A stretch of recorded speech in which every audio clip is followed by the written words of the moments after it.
آپ نے ایک محاورہ سنا ہوگا کہ کسی کو مچھلی دینے سے بہتر ہے کہ اسے مچھلی پکڑنا سکھا دیا جائے.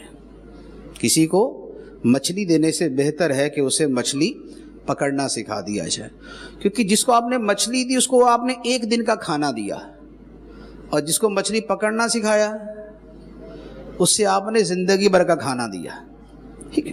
اچھا، اب اسی سے ملتی جلتی ایک میں دوسری چیز عرض کرتا ہوں جو ہمارے کاز کے ساتھ، ہماری دعوت اسلامی کے ساتھ، تحریک کے ساتھ بھی متعلق ہے، اور امیر اہل سنت کی وہ اتنی عظیم خوبی ہے، وہ یہ ہے کہ لیڈر کی کامیابی، جس نے کوئی بڑا گول حاصل کرنا ہے، کوئی بڑا گول اچیو کرنا ہے، کوئی بڑا مقصد حاصل کرنا ہے، اس کا ایک انتہائی اعلیٰ اور مفید طریقہ یہ ہوتا ہے کہ اپنے مشن پر لوگوں سے صرف کام نہ کروائیں، اپنے مشن پہ لوگوں سے صرف کام نہ کروائیں، بلکہ اپنا مشن لوگوں کا مشن بنا دیں. اپنا مشن لوگوں کا مشن بنا دیں.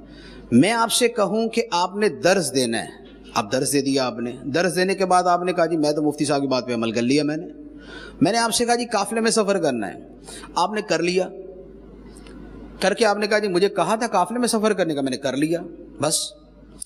لیکن میں نے آپ کو کیوں کہا تھا کہ درس دیں، میں نے کیوں کہا تھا کہ آپ قافلے میں سفر کریں؟ میں نے اس لیے کہا تھا کہ مجھے اپنی اور ساری دنیا کے لوگوں کی اصلاح کی کوشش کرنی ہے. میں نے اس لیے آپ کو درس کا کہا تھا، اس لیے آپ کو میں نے قافلے میں جانے کا کہا تھا.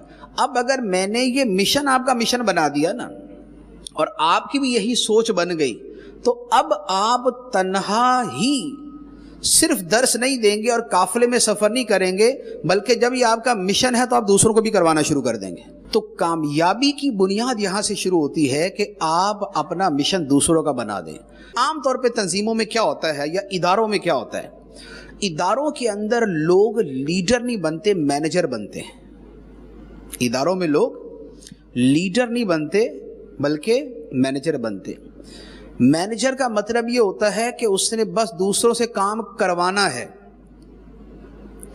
دوسروں سے کام کروانا ہے. بھائی ہونا چاہیے، جو میں نے سوچا ہے وہ ہونا چاہیے، جو میں نے کہہ دیا وہ ہونا چاہیے، اور میری باؤنڈریز کے اندر ہونا چاہیے. لیکن جو لیڈر ہوتا ہے نا، وہ آگے اس لیڈرشپ کو منتقل کرتا ہے، ٹرانسفر کرتا ہے. وہ دوسروں کو بھی لیڈر بناتا ہے، وہ دوسروں کو بھی اس مقصد کے لیے کھڑا کر دیتا ہے. مینیجر چلا جائے تو ادارہ گر جائے گا، لیڈر جائے گا تو ادارہ نہیں گرے گا، کیونکہ لیڈر اپنے پیچھے بہت سارے لیڈر چھوڑ کے جاتا ہے. تو امیر اہل سنت کی خصوصیت یہ ہے کہ یہ جو مشن تھا کہ مجھے اپنی اور ساری دنیا کے لوگوں کی اصلاح کی کوشش کرنی ہے، یہ کتنے لوگوں کا بنا دیا؟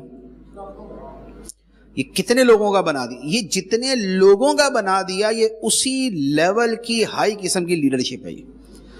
تو جو ایک مشن لوگوں کے اندر پھیلا دیا اور ان کے اندر، ان کے دلوں کے اندر ایک مقصد پیدا کر دیا ہے، بذات خود نیکی کروانے سے بڑا کام یہ ہے کہ نیکی کروانے کے ساتھ ان کو نیکی پھیلانے والا بنا دیا، کہ وہ نیکی کرتے بھی ہیں اور نیکی پھیلاتے بھی ہیں، کہ نیکی کی دعوت بھی دیتے ہیں.